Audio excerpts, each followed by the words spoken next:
안녕하십니까. 저는 33세 금융권에 7년째 종사하고 있는 여자입니다. 결혼한 지는 2년차, 아이는 아직 없는 상태이고요.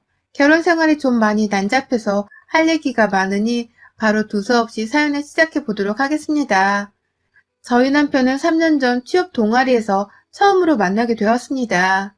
당시 남편과 저는 둘 다 일하는 지역만 다를 뿐 같은 금융권에서 일을 하는 같은 분야의 종사자였고요. 취업 준비하는 학생들 멘토 역할을 해달라는 제 대학 후배의 부탁으로 나간 모임 자리에서 같은 멘토로 참석을 한 남편을 처음 만나게 되었습니다. 사이에서 학생들이 잘 어울린다는 얘기를 해주며 분위기를 치켜 세워줬고 저희 둘을 모두 다 알고 지내고 있던 대학 후배도 잘 해보라며 길을 깔아주더라고요. 그와 동시에 저희 두 사람도 하는 일이나 적성 등 서로 잘 맞는 것이 많아 보여 호감을 가지게 되었고 1년을 채 채우지도 못한 연애 끝에 빠른 결혼을 올렸습니다. 당시 저는 31살이었고 남편은 33이었는데요. 둘 다 결혼을 그리 급히 하지 않아도 되는 평범한 나이였지만 주변 상황에 의해서 결혼은 빛의 속도로 이루어졌어요. 저희 시부모님, 정확히는 시어머님이 아들의 결혼을 정말 바라셨습니다. 단순히 아들이 빨리 결혼하길 원해서 결혼을 재촉하는 거라고 생각했는데 그 이유를 저는 결혼을 하고 나서야 알았어요. 결혼 전에는 시아버지가 많이 바쁘신 분이신가 싶었는데 결혼하고 나서야 보이더라고요. 시아버지가 거의 시어머니를 나몰라라 한 채로 한량처럼 밖을 겉도신다는 것을 말이죠. 집에 잘 들어오지도 않으시고 남편에게는 여동생이 하나 있기도 한데 시어머니랑 아가씨는 둘 다 시아버지가 없는 집안에서도 너무나도 익숙해졌다는 듯이 한 사람을 빼놓고 결혼 축하초를 불고 축하를 하고 또 저희 집에 나들이라면서 놀러를 오는 겁니다. 슬쩍 아버님은 어디 계신지에 대해서 물어보면 대답도 안 하고 어디 갔는지 알게 뭐냐면서 적대적으로 구시더니만 결혼하고 3개월도 채 되지 않아 말씀하시더라고요. 원래 그렇게 늘상 가족들을 나몰라라 하고 밖에서 여자들 뒤치다꺼리나 하며 사는 양반이었다고 말이죠. 그것도 소주 한 반병 정도 들어간 후에야 말입니다. 조금 당황스러웠고 저도 나름 남편이랑 결혼을 할 때 이 사람의 조건이 좋아서 결혼을 한 이유도 있었는지라 순간 사기 결혼이 아닌가 싶었습니다. 사람이 능력 있고 똑똑하고 그런데 집안도 부족해 보이지 않는 것 같길래 마다할 이유가 없어서 시집을 온 건데 시아버지가 바람기가 있어 보이는 것이 저로서는 굉장히 불안한 요소였거든요. 주변에서 바람나서 갈라섰다는 부부를 아직까지 가까이에서 보지를 못했었지만 그럼에도 남자는 자기 부모의 영향을 받고 자란다고 하니 시부모님의 관계에서 불안함을 느낄 수밖에 없었던 것 같습니다. 그러지 않길 바라는 마음에 결혼 초부터 시어머니 꼴이 나지 않으려는 노력을 많이 했어요.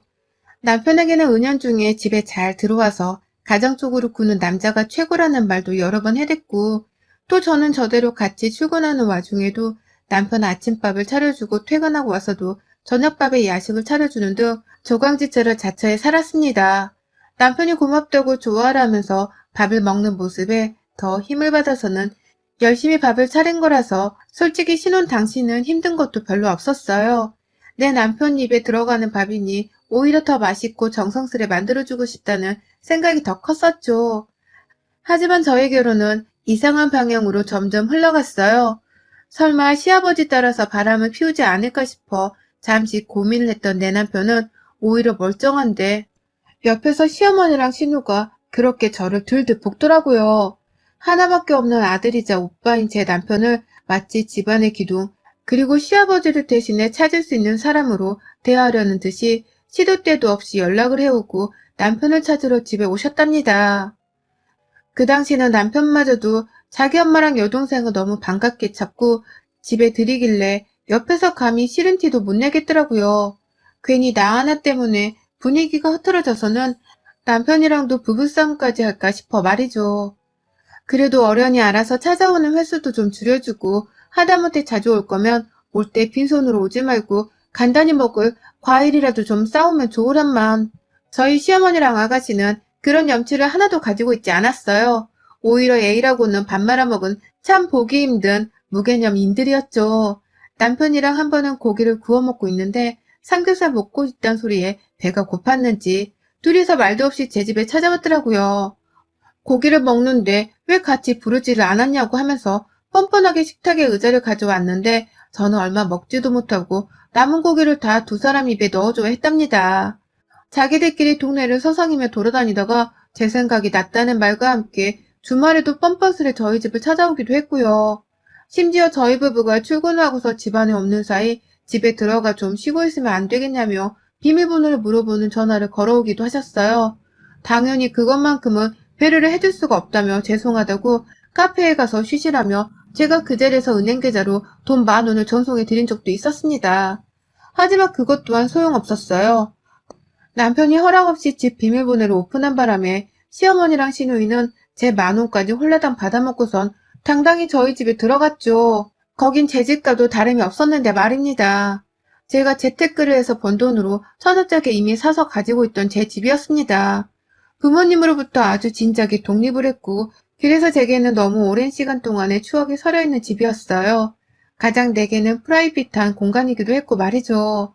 저희 부모님 말고는 그 누구도 제 집 비밀번호를 아는 사람이 없었고 그래서 감히 이런 식으로 무단으로 들어와서는 우리 다 놀고 있어요 라며 뻔뻔스럽게 사진을 찍은 문자를 보낸 사람도 없었습니다. 그런데 일자리를 구하지 못해서 백수로 지내고 있는 저희 시누이가 시어머니랑 둘이서 세트로 벼랑간 진상짓을 부리더니만 제 집을 자기 집 마냥 가깝지도 않은데 허구한 날 들락날락 하니까 미치겠더라고요. 귀도 모자라 눈치가 없는 척하면서 제게 불만인 걸 남편에게 쪼르르 달려가 말을 하며 이간질까지 시작했고요. 한 번은 제가 너무 더워서 냉장고에 얼음물을 넣어둔 적이 있었어요.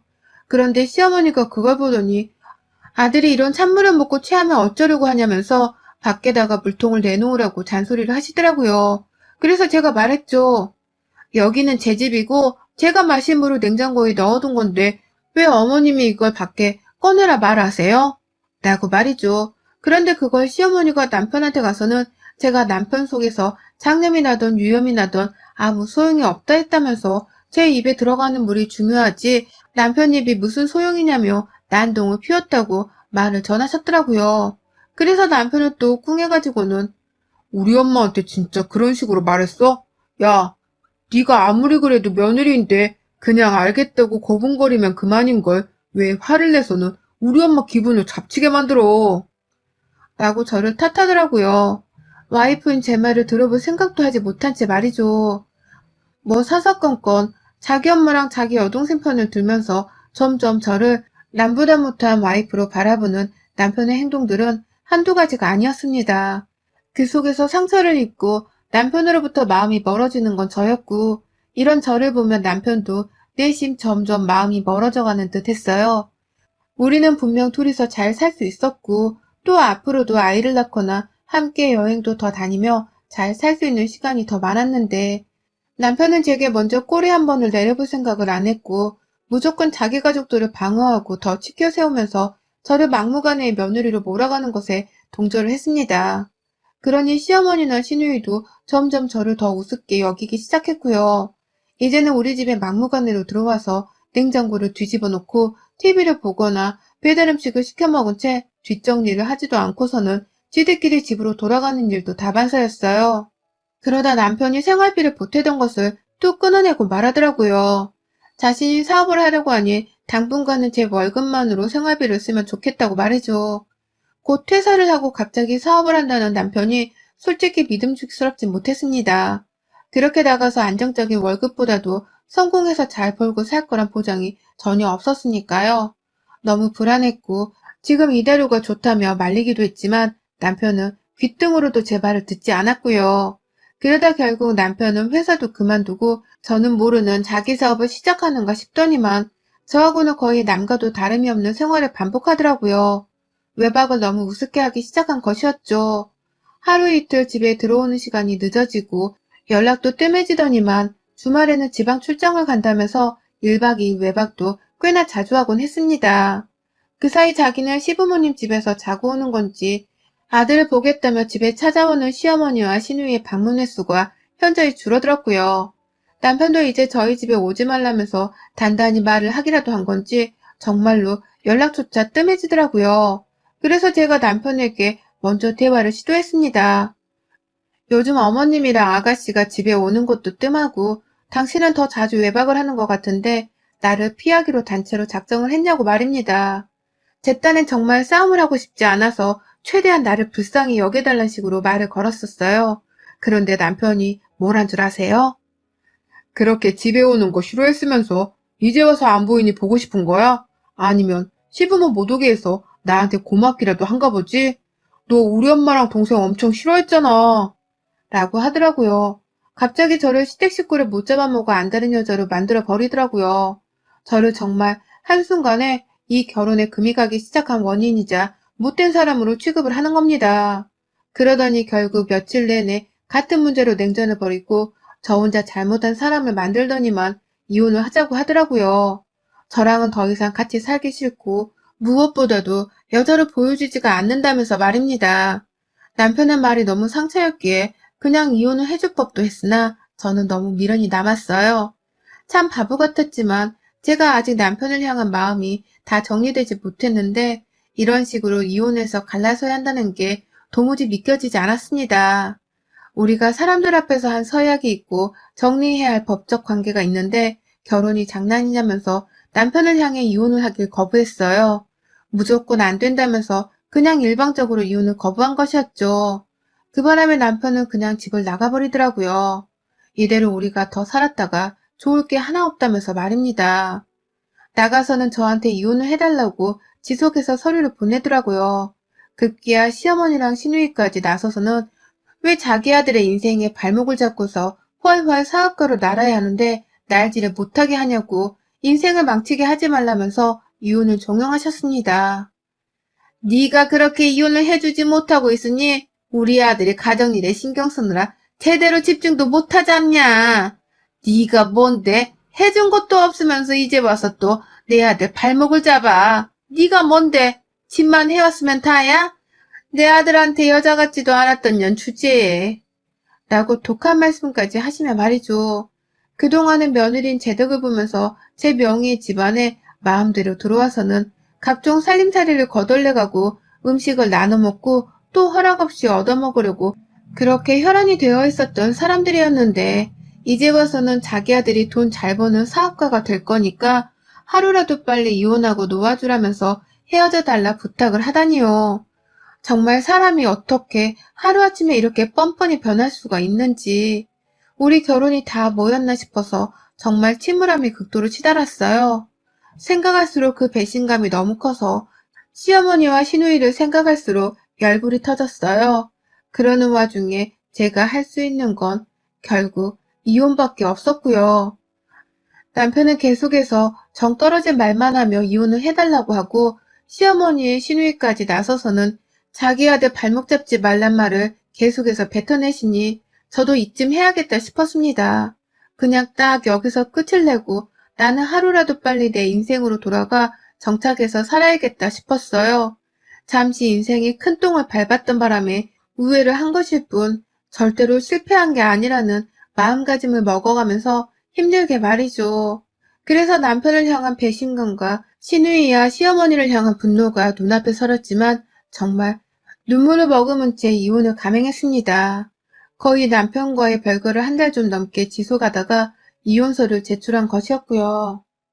숙려기간 3개월까지 끝내고 나면 이젠 정말로 우리 사이가 남이 되는 것이었어요. 그런데 그로부터 숙려기간이 한 달도 채 남지 않았던 그 시점에서 시어머니랑 시누이가 제 집을 찾아왔습니다. 그것도 짐을 싸든 채로 일방적으로 말입니다.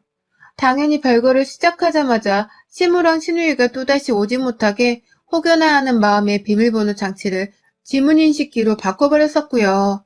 그래서 아무도 저 말고는 제 집에 들어올 수가 없었습니다. 그래서인지 퇴근을 하고 가보니까 시누이와 시어머니는 집에 들어오지도 못한 채 제 집 앞에서 쭈그려 앉아있는 겁니다. 저를 보자마자 며느라, 언니! 라고 하면서 급기야 저를 아주 반갑게 맞아주기까지 하셨고요. 이혼해달라고 저를 향해 이혼을 종용하면서 자기 아들 편을 들던 그 치졸했던 것들이 갑자기 저를 다시 며느리라면서 맞이해주는데 이게 도대체 뭔 일인가 싶더라고요. 어쩐 일이냐고 물어보니 대답도 하지 않은 채 짐가방을 보여주며 잠깐 하루라도 지낼 수 있겠냐면서 졸라대기까지 했고 말이죠. 황당하고 당연히 내 집에서 저것들이 잠을 자도록 내버려둘 생각이 없었지만 말 안 하고 찾아온 두 여자의 짓거리가 너무 수상해서 얘기나 들어보고자 했습니다. 그래서 가지고 온 짐은 밖에 놓고 들어오라는 조건하에 문을 열어줬어요. 두 사람은 보란듯이 제 지문을 인식기에 찍었더니 두 사람은 이제 비번 이런 건 없는가 보구나. 네가 있어야 들어오는구나. 라며 떨떠름해 했고요. 그리곤 집에서 얘기를 꺼내놓는 두 사람의 말은 정말이지 의외였고 정말이지 반가웠습니다. 신우이가 먼저 시어머니의 눈초리를 받고 나서야 겨우 입을 열더라고요. 언니 있잖아. 내가 곰곰이 생각해보니까 언니랑 오빠가 왜 이혼을 해야 하는가 싶더라고. 언니가 우리한테 진짜 잘해줬잖아. 나 언니랑 다시 잘 지내보고 싶어. 우리가 힘써볼 테니까 오빠랑 다시 재혼해. 아직 숙려 기간 안 끝났지. 라고 말이죠. 너무 어처구니가 없었어요. 먼저 이혼해달란 사람한테 이젠 재혼해달란 소리도 내가 해야 하는 거냐면서 이딴 소리를 할 거면 그냥 가시라고 제가 직접 현관문까지 따다 열어드렸는데 시어머니는 그 사이에 밖에 있던 자기 짐가방까지 급하게 챙겨선 도로 집안에 들어오시는 겁니다. 그러더니만 우리가 잘못했다니까. 다시 내 아들이랑 잘 지내면 너도 이혼녀 딱지 떼고 내 아들도 이혼남 딱지 떼고 좋잖아. 왜 어렵게 생각하는 거야? 그냥 다 같이 지내면서 우리 좀 오손도손 살자. 나랑 우리 딸이 여기서 살림하는 거 정말 책임지고 다 할 테니까 너는 밖에서 돈만 벌어와. 라고도 하셨고요. 갑자기 전 며느리한테 돈 벌어오란 소리를 하면서 자기가 살림을 다 책임지겠다고 하니 저도 발등에 불이 떨어진 기분이었습니다. 이것들이 제 집에 무상으로 얹혀 살려고 찾아왔구나 싶어서 순간 도둑년들한테 집을 뺏길까 싶어 아찔했던 것이었죠. 이제 남대는 며느리 집에 들어오려고 하냐며 당장 안 나가면 경찰 부르겠다며 아파트 현관문까지 죄다 열어놓고서는 막 소리를 지르니까 시누이랑 시어머니는 또 저를 막 달래려고 조용히 하라며 아우성인데 결국 이웃 주민이 와서 제 난동을 보다가 제가 경찰을 불러달라고 하니 그제서야 아이고 나간다 나가 라고 하면서 짐가방을 싸서 일단 집 밖으로 나갔어요. 그제서야 시모도 이대로는 안 되겠다 싶었는지 제 앞에 무릎을 꿇더라고요. 그리고는 솔직하게 털어놓는 겁니다. 아들이 자기 아는 선배의 말을 듣고서 사업을 한다고 퇴직금에 모아둔 돈까지 다 꿀어다 박아서는 투자를 했는데 그 선배가 도망가 버리고 말았다고요. 그래서 모아놓은 돈을 한순간에 날린 건 물론이고 투자한다고 시댁 명의보증까지 다 써서 투자했다가 한순간에 시댁은 알거지가 되었다고도 말이죠. 가뜩이나 한량처럼 살던 시아버지는 옳았구나 하면서 집을 나가버렸다고 하고 남편은 그 선배 잡는다고 지금 전국 방방곳곳을 쏘다니면서 사람 하나 죽이려 작정을 하며 살고 있다고 하고 그래서 시어머니랑 시누이는 오갈 곳도 없이 단기로 고시원에 들어갔다가 제 생각이 나서는 뻔뻔하게 찾아왔다고 하더라고요. 그 힘든 와중에 저한테서 얻어먹은 게 너무 많아서 어떻게든 제가 도움을 또 주지 않을까 하는 마음에 그냥 무작정 저를 찾아왔다고 말이죠. 어찌나 속이 통쾌하고 반가웠는지 몰라요. 매일같이 남편을 저주했던 것은 아니었지만 절대로 그 인간이 멀쩡하게 살지 않게 해달라면서 하늘에 빌어대곤 했었는데 마치 제 소원이 이루어진 듯 했습니다. 내가 이혼할 수 없다고 버티고 있을 때에도 당신들이 번갈아 전화해서 자기 아들 팔자 망치게 하지 말라면서 잊으라고 했던 거 다 잊었어요? 나한테 이혼해달라고 화냈던 거 다 잊었냐고요? 라면서 오히려 한번 된통 당해보라면서 시누이와 시어머니의 멱살을 잡고는 놓아주지 않았습니다. 경찰이 올 때까지 이렇게 기다리고 있다가 남의 집에 들어와 난동을 부린 죄로 확 형사고소라도 할 수 있음 해볼 참이었어요. 아는 법이 없어서 어떻게든 건수를 만들겠다며 두 사람을 잡고 늘어졌죠.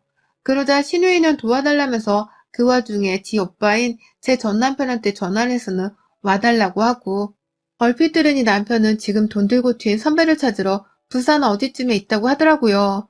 그 와중에 시어머니는 왜 또 부산에 가 있냐? 네 어제는 뭐 광주라 하지 않았냐? 아이고 왜 함부로 이혼을 하고 사업한다고 설쳐서는 이 꼬라지를 만드냐 이 못난 자식아 라면서 흥분을 하셔서는 전 남편한테 소리를 지르는데 너무 처량해 보였습니다.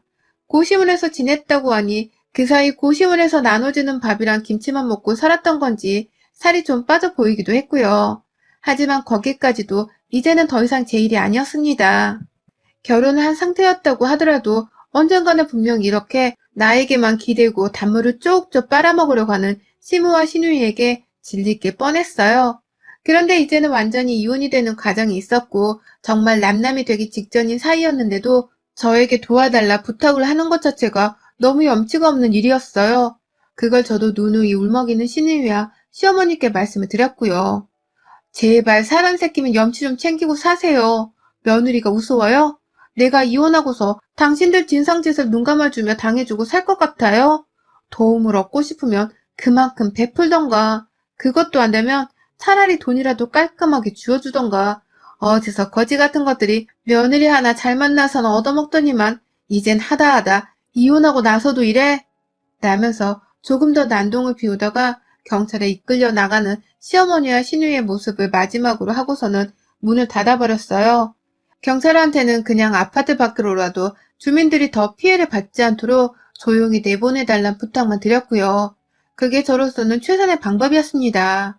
아들내미가 사업 실패하고 집까지 말아먹어서는 집이 있는 멀쩡한 며느리랑 이혼까지 한 이 상황을 누구보다 어처구니 없어하고 괴로워할 사람은 바로 다름 아닌 시모랑 신우였을 테니까요. 그냥 지들끼리 어디 한번 스스로 견디고 이겨내보라며 제 딴에는 방치와 무관심으로 일관하기로 한 것이었습니다. 그러고 나니 시모랑 신우이도 제 눈치를 보며 함부로 찾아오겠다는 연락을 더는 못하더라고요. 남편도 오래간만에 연락이 와서는 엄마랑 여동생이 난동을 피워서 미안하다며 사과 문자 하나를 밤늦게 보냈는데 그냥 씹었습니다. 대답조차 해줄 가치가 없는 존재들이었기에 이대로 남남이 확실히 되는 그 순간에 축배를 들길 기다리고만 있습니다. 여러분의 생각은 댓글로 남겨주세요. 오늘도 시청해주셔서 정말 감사합니다.